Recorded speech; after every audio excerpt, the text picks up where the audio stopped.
Entre sombras de mármore e luz filtrada por vitrais, onde cada sussurro ecoa segredos milenares, os homens de batina caminham em silêncio, não rumo à fé, mas ao poder que arde sob a fumaça branca.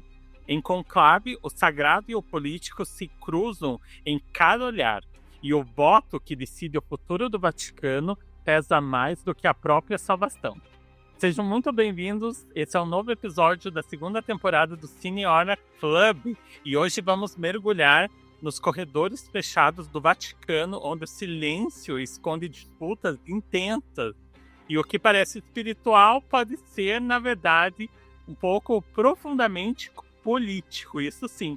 O filme de hoje é Conclave, de 2025, filme atual, que já está disponível agora atualmente no Prime Video também. Ele é dirigido por Edward Berger, que adapta um romance de Robert Harris e levanta perguntas inquietantes sobre fé, poder e verdade.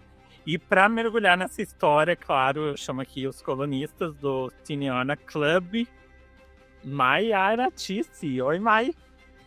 Olá, nossa, que resumo, né? Poderoso esse resumo aí, chique demais. Gente, eu daria o Oscar. Até pro resumo eu daria o Oscar também. Obrigado. Roger Martins. Olá, eu também daria o Oscar e, nossa, eu fiquei impactado com esse resumo. Se o filme já deixa a gente impactado, imagina esse resumo aqui. Nossa, tô ansioso pra saber tudo que vocês têm pra falar sobre esse filme. Então, bora começar. Então, para quem não conhece um pouco da história aí de Conclave, esse filme aí, que também despertou muita curiosidade do pessoal aí atualmente, em poucos meses atrás, aí com a morte do Papa Francisco. Vamos na sinopse oficial do filme para você entender um pouquinho mais do que se trata a história de Conclave. Após a morte do Papa, os olhos do mundo se voltam para o Vaticano. Enquanto os cardeais se reúnem em segredo absoluto para eleger o novo líder da Igreja Católica, segredos antigos ameaçam vir à tona. No centro desse redemoinho está o cardeal Thomas Lawrence, que se vê diante de escolhas que podem alterar não só o futuro da Igreja, mas também a própria ideia de fé. Conclave é um suspense envolvente sobre poder e espiritualidade e as sombras que existem até nos lugares mais sagrados. E para começar o nosso bate-papo aqui, a nossa conversa aqui, Roger, vamos começar com uma questão de como foi construída essa história, de como Edward Berger, o diretor desse filme, construiu, a forma que ele constrói a tensão em um cenário que é quase claustrofóbico ali, o que ele usa de linguagem cinematográfica para construir essa história é muito impactante e isso ajuda muito a contar essa narrativa toda, né? Exatamente, Kevin. Eu acho incrível assim, a atmosfera que o Edward Berg consegue construir pra gente, fazendo uma narrativa que não é acelerada, que não entrega os pontos de cara e que vai construindo toda uma estrutura para te envolver naquela história e principalmente naqueles ambientes que é um pouco claustrofóbico, porque,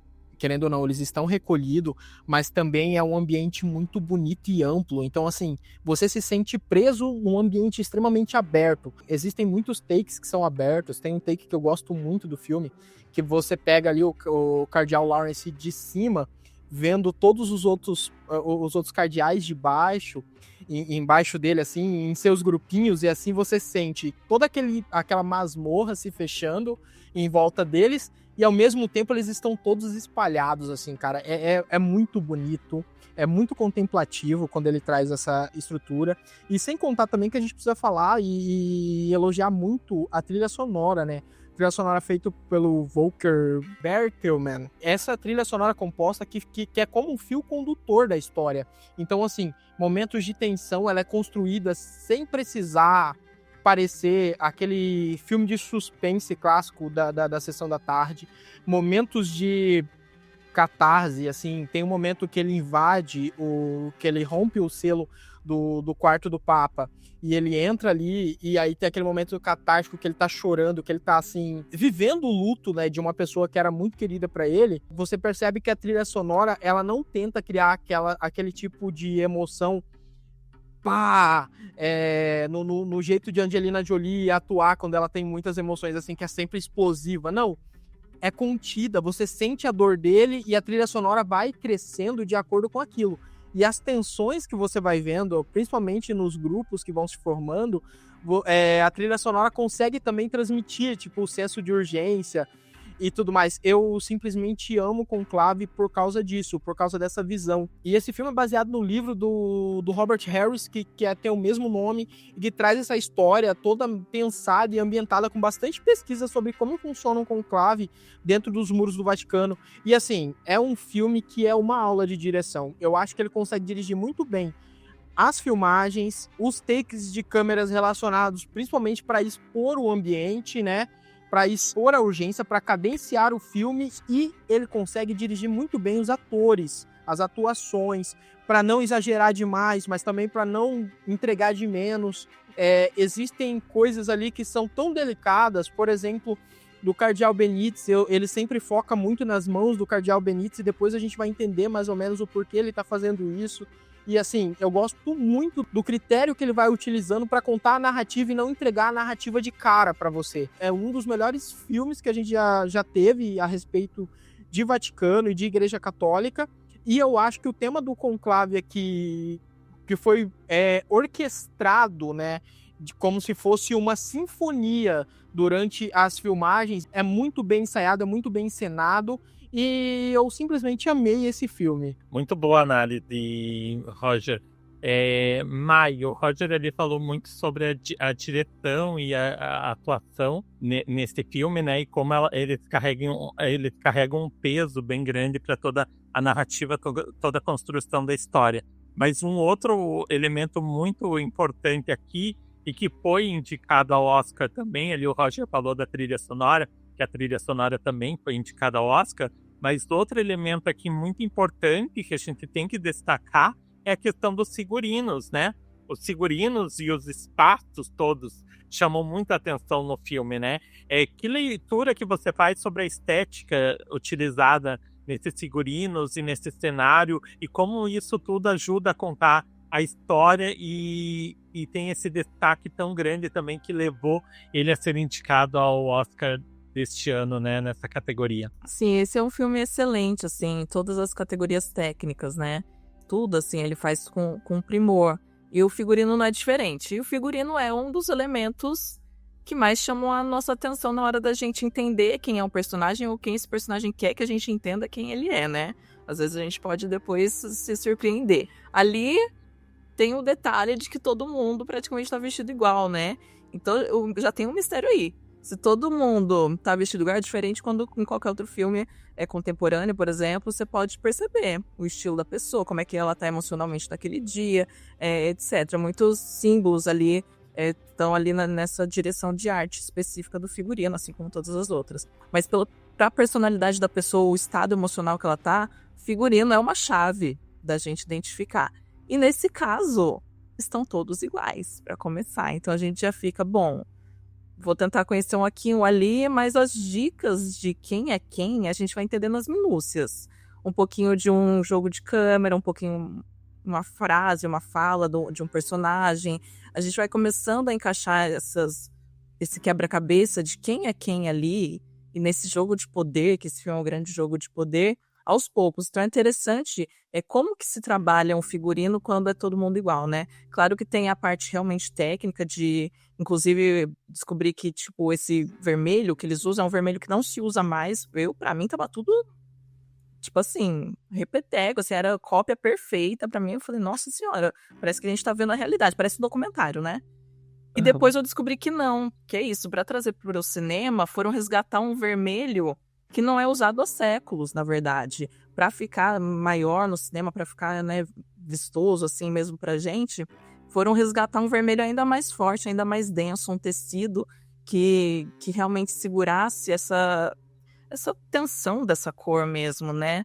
Não é uma cor qualquer, um vermelho, né? E ali a gente tem também esse movimento que é feito quando todos eles estão andando juntos, todos vestidos juntos, tem essa parte também que a gente vê eles meio como formiguinhas, estão sempre andando em blocos, né? Isso traz uma força também narrativa e essa coisa do segredo, né? Tudo tá muito junto, tá muito bloquinho, tem alguma coisa ali. Esse filme também, ele intriga a gente pela fofoca. A gente chega pra ver Conclave pela fofoca, né, gente? Vamos ser sinceros. Tem filme de jogo de poder, tem filme que é com o cenário do Vaticano. Agora, um jogo de poder dentro do Vaticano, com a morte do Papa, a gente fala, quero saber o que é isso, né? Então, ele nos intriga por essa fofoca. E o figurino é um desses elementos que a gente quer entrar. A gente quer saber o que tá por baixo daquelas capas ali. Perfeito, nossa, muito boa colocação, Mai. E exatamente isso, né? A gente vê todo esse jogo de poder e essa questão dos personagens terem essa fé, com essa ambição, com esse jogo, com essa conversa paralela, essa fofoca ali rolando também. E para você, Roger, qual que é o verdadeiro conflito desses personagens? A fé, a ambição... e nessa ideia, o que move os cardeais ali dentro do conclave? É a fé, a ambição, é o poder? Eu acho bem pertinente essa pergunta, porque a gente começa a analisar o filme através de um background de que todos estão ali para ser representantes, né, de Cristo na Terra. Tem toda uma questão religiosa ligada a isso, mas existe um pequeno detalhe que é a igreja mais poderosa que existe. Tem mais de 1 bilhão e 700 milhões de fiéis. Então, ou seja, cara, você vai estar influenciando em mais de 140 países no mundo. Isso tudo vem com uma roupagem de tipo, precisamos guiar as ovelhas de Cristo e tudo mais. Só que aí você começa a perceber na escalada do filme que o filme ele não entrega de cara, assim, pra dizer essa pessoa é má, essa pessoa é boa. Até mesmo quando você entra pro conclave já criando uma pequena divisão ali entre dois cardeais, né? Você já cria ali entre o Bellini e o Tedesco, que são os dois favoritos, né? Um mais conservador, o outro mais liberal e progressista. Só que quando você começa a entender isso, você percebe que, tipo, tá todo mundo ali sendo político e sendo amigável. E é engraçado, porque o discurso do Bellini eu não quero isso, eu não quero papado, eu não quero o trono de São Pedro. E enquanto o Tedesco, ao menos nisso, ele já é convicto. Não, eu quero mesmo, eu quero chegar lá, eu quero trazer a igreja para aquilo que eu acredito. Só que a construção do filme vai demonstrando que não é bem assim. Eu acho que é muito interessante, porque o filme é muito didático nesse ponto. Porque na primeira votação, você percebe que existem 4 candidatos possíveis. E 35 candidatos que votaram um único voto, né? E aí você tem o Lawrence, né, que ele é o decano, ele é a pessoa que tá conduzindo ali, que ele precisa ser o responsável, o gerente, passando pelas pessoas que são mais importantes nesse conclave, né? Você vai ter o Adebayo, que ele é o cardeal que veio da África, né? Você vai ter também Joseph Tremblay, você vai ter o Benítez, né, que vai se tornar importante no futuro. Você vai ter o Bellini junto também e o Tedesco que representa aquilo, o Adebayo também, que é uma pessoa mais... Pelo fato dele ser negro, ele acaba se tornando um equivalente diferencial, porque ele não é italiano. Então você começa a ver essa construção, né, dessas narrativas ali, a partir do primeiro conclave, a partir do primeiro escrutínio ali, né, que é a primeira votação. Só que aí é que é legal, porque aí é que começa a parte que a Mai trouxe aqui, que é o seguinte, é a fofoca, entendeu? Que aí agora é a coisa de bastidores, é ele se juntar. E aí você percebe e vê que a estrutura do Bellini, que tinha dito que não queria, ele fica bravo, porque simplesmente o Lawrence recebeu votos, mesmo ele não votando em si mesmo. Então você começa a perceber que, na verdade, ele quer em si. Então você começa a perceber que o poder é desejado. E é engraçado, porque o nosso personagem, de quem a gente tá acompanhando de perto, a gente fala, não, mas esse aí é o único que não tem, porque, tipo... O cara teve crise de fé, mas quando chega na penúltima votação, em quem que ele vota? Em si mesmo. Por quê? Porque ele acha, já que ninguém aqui é bom o suficiente, eu posso. Então, que coisa complicada, né? Então, assim, meio que todo mundo tá querendo esse poder. Eu acho que o que move ali é não só conveniência, não são conveniências. Eu não acho que é uma coisa assim. Mas eu acredito que todo mundo tem uma fé muito incrustada naquilo que ele pode fazer pela igreja. Então ele tem sim o desejo de poder. Então eu acho que essa crítica é muito interessante, né? A gente não tá lidando com pessoas que são super virtuosas, eles são humanos. Eles são humanos com desejos como qualquer outro tipo de pessoa. E isso é muito bem trabalhado. Eu quero pegar uma ponta aí deles serem humanos. Eles já começam assim se separando em mesas, né? Volta ali pro ensino médio, volta pra infância, em Muito. que os grupinhos são físicos também, né? Não é uma coisa, não é nada escondido. Isso não é escondido, assim. Começa a ter os grupinhos formados e eles são claros e todo mundo sabe quem tá do lado de quem, só que tem, né, umas peças ali um pouco soltas. Então tem os fixos que eles podem confiar e ainda estão tentando mexer os outros. Mas é isso, tem essa disputa é clara, né? É claro quem são os favoritos e tudo mais. E outra parte deles serem humanos também, o Bellini, ele é interessante que ele não... diz que não quer assumir, porque desde o começo, assim, desde da primeira cena que ele aparece, é dito que ele era muito próximo ao Papa. Então, né, tem até um diálogo com o Lawrence, que o Lawrence fala, nossa, como é que foi? Eu não imaginava. E ele fala, não, já estava, assim, caminhando para essa mesmo. Ele não queria que ninguém soubesse, etc. E tal, mostrando que ele era muito próximo. Então, talvez seja até um fator humano dele não querer essa responsabilidade de chegar depois desse cara que ele admira, talvez, né? Com diversos sentimentos ali que Freud explica, como um pai, como, não sei, um mestre, um deus ali na Terra. Então, assim, talvez não seja nenhuma coisa sobre ele apenas, né? Pode ser uma coisa também de, nossa, isso daqui é muito pra mim, não é por causa do mundo, não, é muito pra mim aqui dentro. Eu substituí essa pessoa que era tão próxima. Diferente dos outros, que estão com essa ambição e sempre tiveram um distanciamento, né? Tem até uma suspeita ali que talvez um tenha matado. Começa a rolar um monte de intrigas, né? Enquanto a gente vai conhecendo o roteiro, a história. Mas tem isso também, né? Como que mexe ali nas estruturas pessoais deles. E eu gosto também do fato que o Lawrence é chamado Lawrence. É sempre o cara da justiça. É o Lawrence. Eu adoro quando, né, colocam essas coisas, essas dicas pra gente. Mas outra coisa, eu fiquei esperando o tempo todo o Bellini mudar. Eu não sei, eu não conseguia confiar em ninguém. Então o tempo todo eu tava esse Bellini. Sei não, ele tá falando que é muito daqui, muito... Não sei, sabe? Eu não conseguia confiar em ninguém. Eu achava que ele ia mudar de lado, que ele ia passar rasteira, que no fim ele ia ser um cara super mal. Achei que o Lawrence uma hora também ia se corromper todinho. Não tava confiando em ninguém deles ali, pra falar a verdade. A confiança é difícil ali nessa hora. E você falou de uma cena que eles se separam em grupos de mesa, e é engraçado que até um deles comenta, né? Olha só a volta, como que eles estão sentados, né? Todo mundo buscando as suas tribos, é todo mundo junto, unido por uma mesma igreja, mas lá no refeitório tá todo mundo separado por sul-americanos, os franceses, os italianos, todo mundo geograficamente, inclusive. Geograficamente, as suas patotinhas, né? E eles usam a barreira da linguagem, né? Eu lembro que o Tedesco faz até um negócio, todo mundo aqui deveria estar falando em latim, porque eles usam essa barreira da linguagem para criar essa divisão entre eles. Esse desenho que ele faz para poder fazer essa divisão, eu acho muito interessante. E você vê que é uma crítica, né, ao poder eclesiástico mesmo dentro da igreja, né? Que é tipo, é uma questão de, por exemplo, os sul-americanos são os sul-americanos, sendo que existe, tipo, inúmeros países aqui, mas os italianos são só os italianos, entendeu? É o nosso país e não o continente, não são os europeus. Eu acho isso muito bacana. Muito pra gente ver que é a realidade, né? Quando o novo Papa foi eleito, foi o primeiro estadunidense, o segundo sul-americano. Eu falei, gente, calma. Segundo sul-americano, não, porque a igreja dele era no Peru, ele mora no Peru, é naturalizado.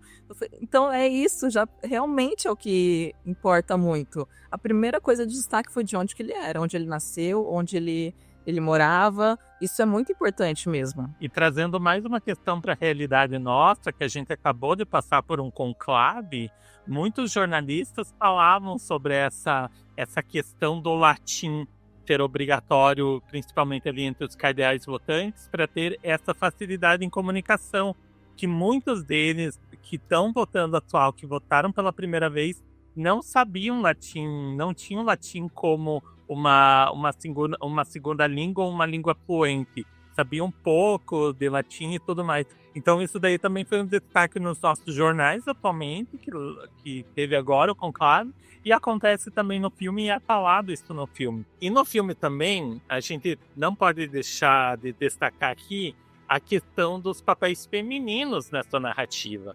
Eles são poucos, são quase ausentes, mas a gente tem alguns papéis muito importantes, né? A gente tem a irmã Agnes, que é interpretada pela Isabelle Rossellini, né, que é chefe ali da cozinha, governanta dos cardeais durante o conclave, e também temos a irmã Chanumi, né, que também tem um papel muito importante ali. Mas como que você analisa e lê o papel feminino das mulheres em conclave? Um outro paralelo com a realidade, né? A gente tem uma freira de maior destaque, a gente também teve, na realidade, uma freira de maior destaque no funeral do Papa Francisco, que, né, viralizou, porque era isso, era uma só ali, é a única que pôde se aproximar, mas você vê o sentimento, a proximidade, a afinidade, enfim, que ela tinha, muito provavelmente, e que nunca ninguém sabe, né? Então, sempre, se ali já é um local enclausurado, já é um local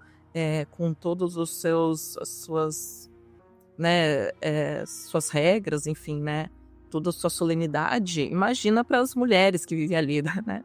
Elas que devem ser ainda mais, né, caladas e tudo mais, e a gente vê essa rigidez e esse papel, né, nessa personagem da Isabella Rossellini, que, né, é grandiosa como atriz, então perfeita escalação para ela, e ela é isso, entrega na minúcia, entrega na quietude, entrega segurando muito, uma personagem que segura muito o que ela sabe, né, é o papel que ela tem que desempenhar ali. Então é uma personagem que tem um ponto de virada, de revelação, mas que é quase inesperado. Porque você imagina, né, que naquele cenário isso seja quase impossível de acontecer, né?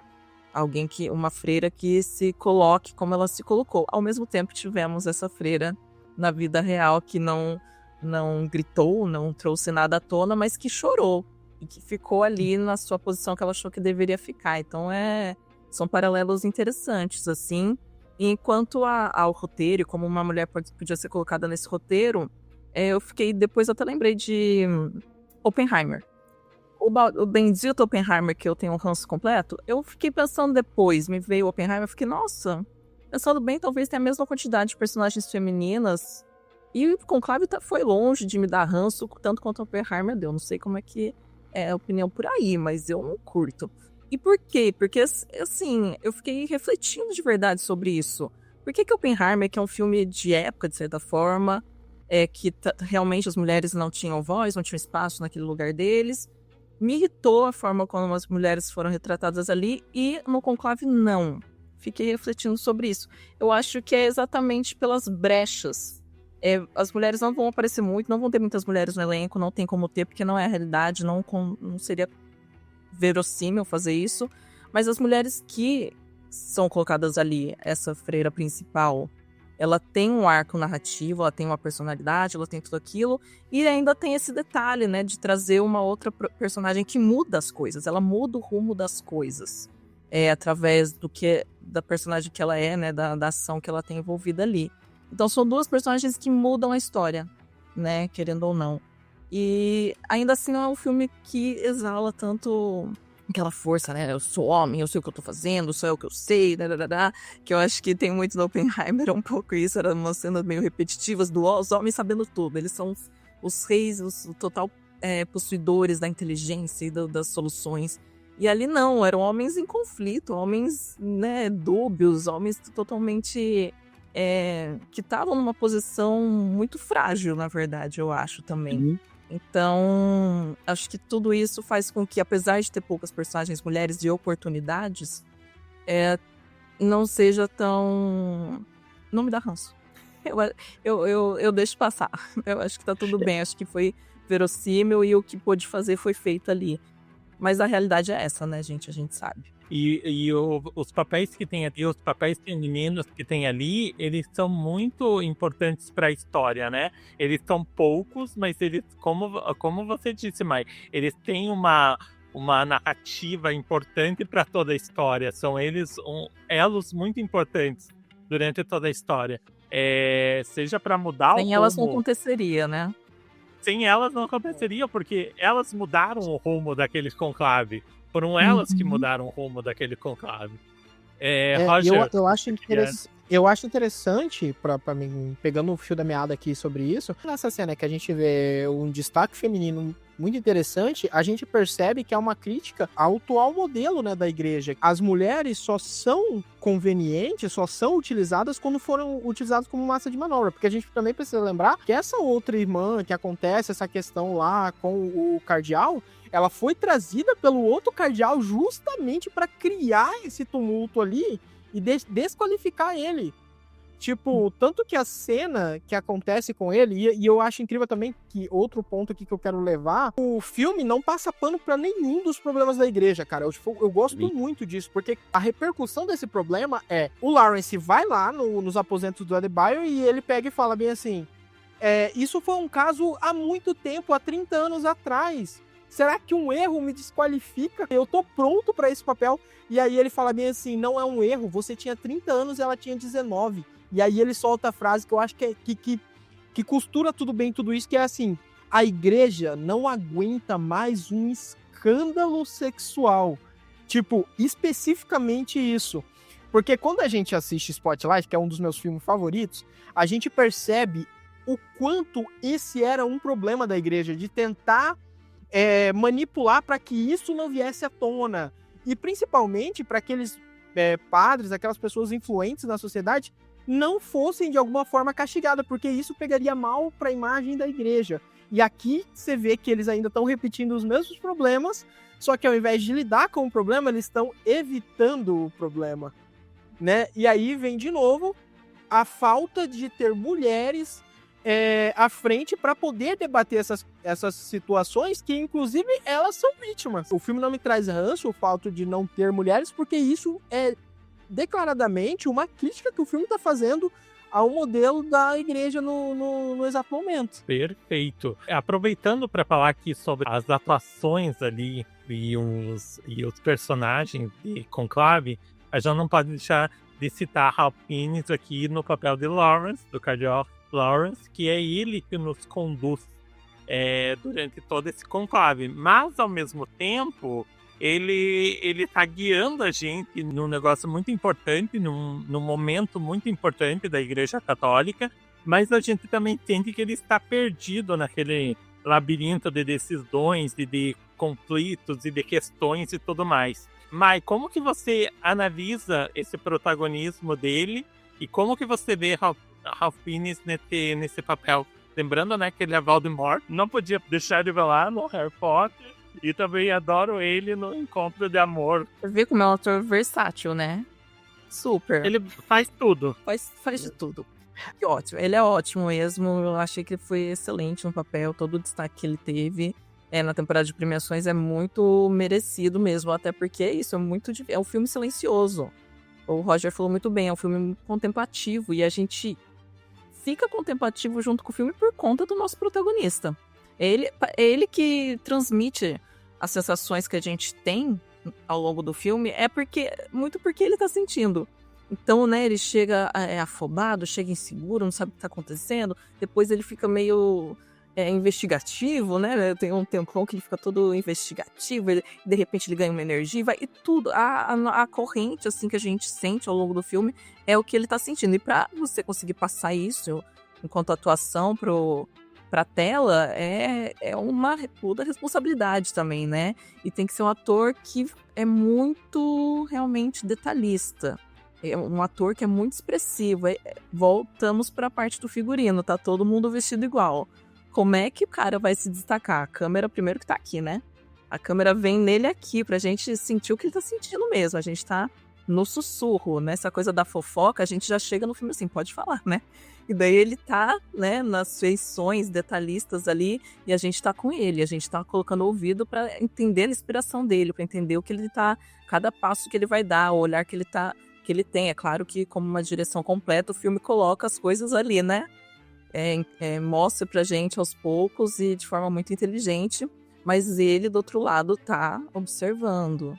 E tá vendo os movimentos, e a gente tá vendo com ele. E é muito difícil o filme hoje em dia, com esse ritmo, instigar tanto, né? A gente fica super vidrado, e acho que por isso, porque a gente começa desde o início com essa dualidade do que é muito claro, muito aberto, e o que está acontecendo aqui no cantinho, o que é uma conversa só entre duas pessoas, o que é sussurrado. Então os atores tiveram que segurar uma grande ali para fazer essa coisa do trazer o espectador, às vezes tá... E até quando a gente tá fora também é tão grande que a gente fica meio assim, né? É tudo grandioso, né? O cenário é grandioso, as linhas, as coisas. Às vezes eu ficava, nossa, meu Deus, esse cenário é uma coisa. Então você se movimentar enquanto ator por todas essas idas e vindas e por esses cenários diferentes, por essa luz e sombra, tem que ser afiadíssimo, tem que ser muito afiado. E ele manda muito bem. Toda vez que a câmera chega próxima, a gente, né, aquele olhão dele, com a pupila pequena, o nariz proeminente, a gente já fica intrigado só com essas feições que ele tem quando ele fala. Nossa, ele é um ótimo ator, gente, não tenho o que dizer. O compasso da fala dele, o andar dele, tudo leva a gente pra essa rede de intrigas aí que a gente vai acompanhando e vai ficando cada vez mais curioso e ao mesmo tempo contemplativo. Não é uma coisa, um filme que vai nos acelerando, ele deixa a gente curtindo mesmo, né? Eu adoro essa essência do filme. Nossa, perfeito, Mai. E outro destaque também é Stanley Tucci, né? Ele também aí vem de O Diabo Veste Prada, a gente conhece muito ele. Ele de Outro versatilíssimo. Outro super versátil, né? E ele aqui vindo como Cardeal Bellini. Nossa, é um coringa.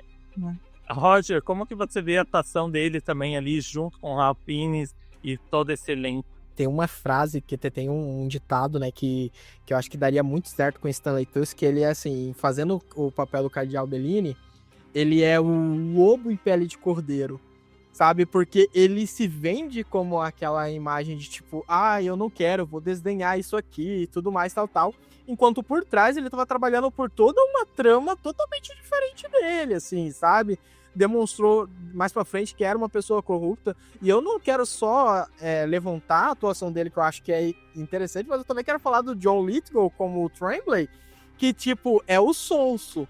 Ele finge que, tipo, meu Deus, Brasil, I'm devastated, entendeu? Então, assim, eu fico muito chocado com o John, o quanto ele é cínico, né? Enquanto o Bellini ali, ele é esse lobo em pele de cordeiro, então ele vai falando. Então, cara, que atuação incrível, né, do Stanley.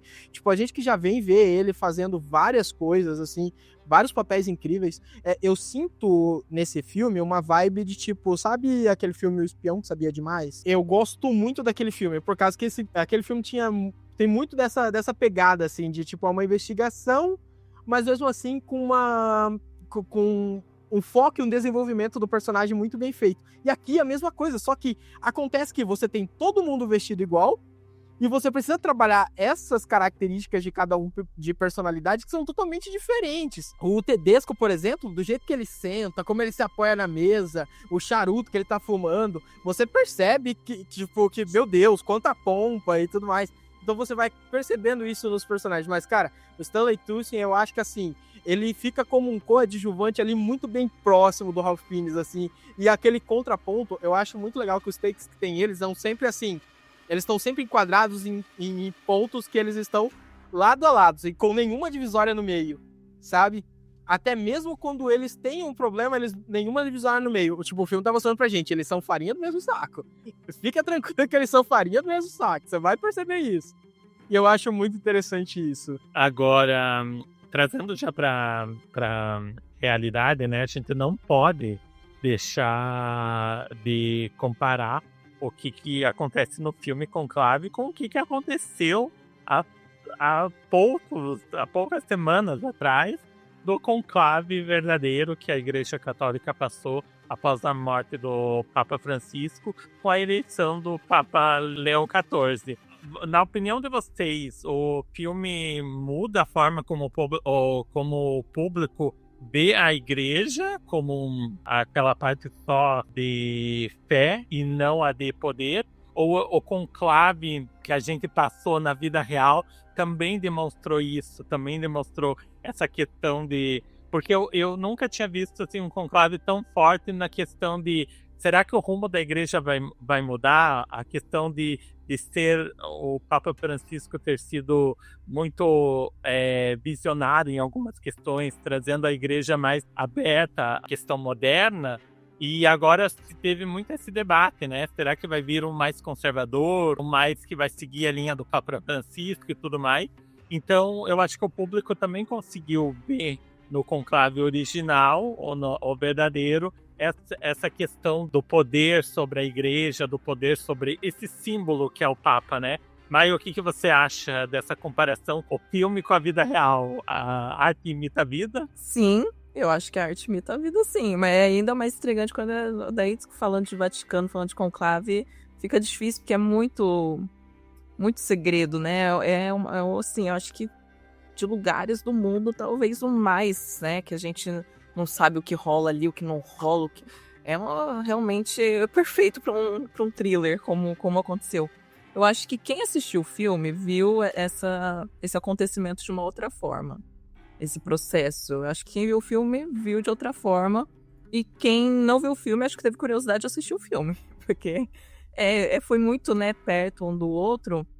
Mas não, acho que efetivamente, assim, não é algo que se mude, que se mude percepções, que ganhe ou perca fiéis. Eu acho que no sentido do grande poder da coisa ali, que é milenar, não tem esse poder todo, né? O cinema tem muito poder de emocionar, de intrigar, de fazer a gente refletir. Eu fiquei ali fazendo um monte de conexão. Então, acho que pra mim serve dessa forma, sabe? Eu tava ali já pensando em tudo que ia acontecer. Falar, nossa, isso daqui já sei. Eu não sabia nem o que acontecia na Capela Sistina, ou a votação. Então, eu já fiquei imaginando tudo que tava rolando ali dentro. E isso foi divertidíssimo, já com algumas imagens na cabeça. E até o fato de ter sido um papa inesperado, né? Que não tava ali na lista dos mais cotados, digamos assim, né? A gente teve... Então, quando eu fui eleito papa, eu falei, igual no filme. Então, assim, foi mais uma questão, acho que, de divertimento pra mim, pessoalmente, do que uma coisa, assim, sei lá, que a gente espere mais ou menos do Papa, acha que ele vai mudar mais ou menos alguma coisa. Eu acho que como entretenimento, como conhecimento, pra mim foi um cursinho também, porque, como falei, fiquei sabendo de algumas coisas que eu não sabia antes, como é que funcionava, como é que era, o negócio eu adorava as cenas na votação, quando o papelzinho era colocado numa, tipo uma panelinha ali, eles faziam assim com o pratinho, faziam assim. Era também, você vê, né, as coisas contemplativas, as coisas pequenas, tudo, né? Nossa, esse filme não deixava passar nada. Tudo era uma dança, tudo era uma coreografia, isso é lindo demais no filme. E eu comecei a ver com um pouco com essa poética também. Me senti tendo feito um cursinho, assim, de saber o que eu não sabia antes e ainda ter um olhar poético sobre isso. Mas ainda ali prefiro o filme do que, né, qualquer outra coisa em relação a essa solenidade, essas coisas todas. Eu gosto da parte poética da visão sobre isso do que política. E pra você, Roger, como que foi esses dois mundos? Eu acho interessante demais. Trazendo alguns dados aqui, por exemplo, aumentou em mais de 200% a procura pelo filme Conclave após a morte do nosso Papa, né? Eu achei que foi muito interessante isso, porque as pessoas começaram a se interessar para entender como funcionava o Conclave. Ainda mais porque, assim, a pesquisa relacionada a esse filme, ela é muito fidedigna, né? Tem muitas coisas que são reais, que acontecem mesmo, sabe? Por exemplo, o período ali, né, que o trono de São Pedro fica vazio, tem um nome específico. Lacrar o aposento do Papa também tem... a gente viu isso pela TV, foi muito legal de poder acompanhar tudo isso. E assim, as menções aumentando. E esse filme influenciou tanto na ideia das pessoas, porque não somente no Brasil, o Brasil tudo vira meme, mas lá fora as pessoas denominando os papas com os nomes denominando o Papa, os cardeais, com os nomes dos cardeais do filme. Então, assim... tal cardeal é o cardeal Tedesco, tal cardeal é o cardeal Benítez. Então, assim, eu achei isso fantástico. E... É isso, de acordo, né, com quem era conservador, mais conservador ou não. Eu não sabia disso antes, que era tão realmente político, né? Você sabe quem são os conservadores. É a ala dos conservadores, a ala dos... É bizarro. Exatamente. E uma coisa que era muito interessante é que, assim, o Vaticano ele tem um poder de influência em vários países, principalmente países aqui do Ocidente e tal. Então, aí a gente tem um problema muito sério, que é o quê? Um impasse a respeito da dinâmica de poder que hoje reside na Casa Branca, que é o Trump e tudo mais, e a pressão dos Estados Unidos por um papa americano, e eles querendo que fosse um papa de Nova York, que é apoiador do presidente e tudo mais, tal.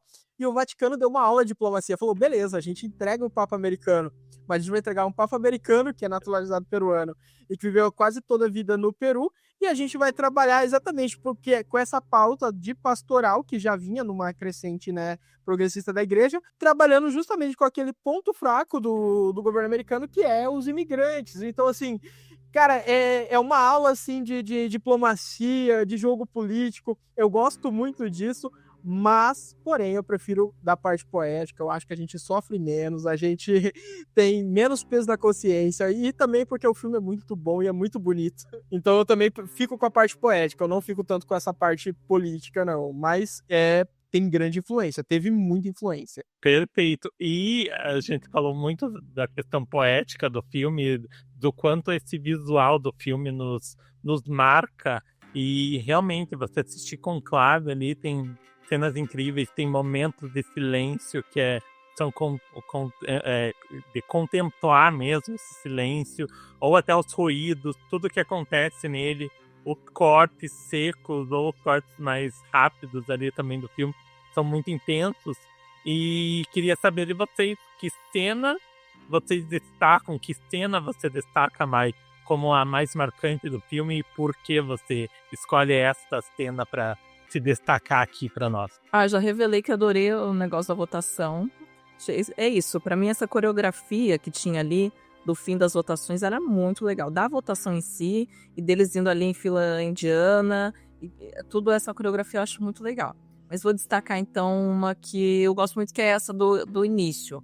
Assim que acontece esse ritual do anel, que também é coreografado, é tudo maravilhoso. Mas esse primeiro diálogo, quando a gente conhece os outros personagens para além do Lawrence. Quando ele chega ali, a apresentação do Bellini através dessa conversa, do xadrez. Aliás, a primeira fala do filme guardei isso que adorei. É sede vacante, porque ele começa num silêncio, e vai cena, tudo acontece, solenidade, música, aquela coisa. Primeira fala do filme, sede vacante. Cadeira vaga, né? Lugar vago, que é bem o Tremblay que fala, que é o cara mais ambicioso do filme todo. É o cara ali, o antagonista que tá ali, ó, só fazendo as coisas mais do que duvidosas para chegar no lugar onde ele tá. Então eu gosto dessas revelaçõezinhas que ele faz ali nesse início. O Bellini ali falando do xadrez e como ele jogava xadrez com o Papa, mostrando a intimidade que eles tinham. Então ali a gente tem a apresentação desses três personagens que vão conduzir muito a trama, né? Então acho um joguinho de roteiro muito gostoso de se ver nesse início. Legal. E para você, Roger, que cena que você destaca, que é marcante para você, e o porquê? Eu gosto muito de várias cenas, o plot twist do filme é muito bom, sabe? Porém, a cena minha favorita, e que inclusive eu reassisti ela várias e várias vezes, porque eu acho muito interessante, é o discurso do Lawrence na abertura do conclave, aonde ele fala sobre que Deus escolha um papa que tenha mais dúvidas e menos certeza. Cara, que cena linda. Gente, assim, a indumentária que ele tá vestido é uma coisa fantástica, assim. Primeiro que, assim, você tem ali mais ou menos uns 3 minutos dele se vestindo, então você consegue pegar detalhe por detalhe de cada indumentária. E depois o discurso dele, que é tão emotivo, assim, que é tão impactante, que ninguém esperava aquilo, ninguém esperava um discurso, todo mundo esperava uma coisa que fosse mais solene, tipo, procedural, assim, tipo de procedência normal, assim, do que todo mundo faria numa situação dessa, e não. Ele traz um discurso inspirador, cara, é muito linda essa cena. Eu sou apaixonado, inclusive eu assisto ela diversas vezes, assim, tipo, porque eu fico observando os detalhes, assim, sabe? Porque ela é muito bem feita, eu acho que, pra mim, ela é a melhor cena do filme, assim. Mereceu esse Oscar de roteiro, hein? Mereceu. Mereceu muito, gente, nossa. Claro, depois o Oscar de melhor roteiro adaptado, nessa última cerimônia do Oscar. A minha cena favorita, vou destacar aqui rapidinho antes da gente encerrar, é a da chegada dos cardeais no Vaticano, que aparece eles em alguns grupos, e daí tem até um grupo ali fumando, daí tem um outro olhando o tablet, o celular, e daí isso eu já trouxe para a realidade, né? A gente teve cardeais muito fortes nesse último conclave nas redes sociais, que fizeram posts falando sobre arrumar a roupa, limpar a roupa. Tivemos tudo isso ali nas redes sociais e como isso está tão assim modernizado também, e ao mesmo tempo eles ficam em clausura total. Eles precisam não ter informações nenhuma do mundo exterior, né, nesse período. Então ali, o que ele será que estava olhando naquele último momento que ele podia olhar as suas redes sociais, que ele podia olhar uma notícia na internet, né? Então eu já fiquei imaginando isso. Então essa cena aí me marcou muito pra gente ter esse contraplano, né? Porque é uma coisa milenar, como a Mai falou, é uma coisa que vem de anos, séculos e tudo mais, e é uma coisa atual ao mesmo tempo, que tá ali.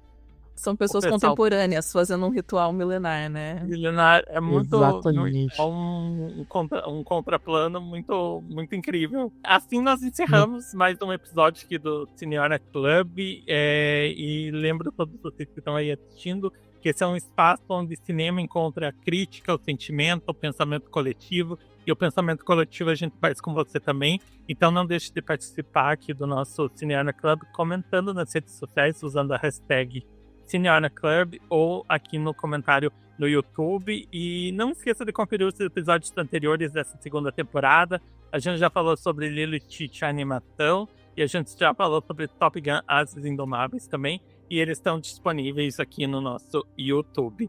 E você venha pro próximo, daqui 2 semanas a gente tá aqui de novo com um novo filme, falando mais e mais sobre algum filme aí que tá sendo destaque ou que é um clássico do nosso cinema. Muito obrigado por nos acompanhar. Obrigado, Mai. Obrigado, Roger, por esse episódio incrível. E até a próxima. Tchau. Tchau. Tchau.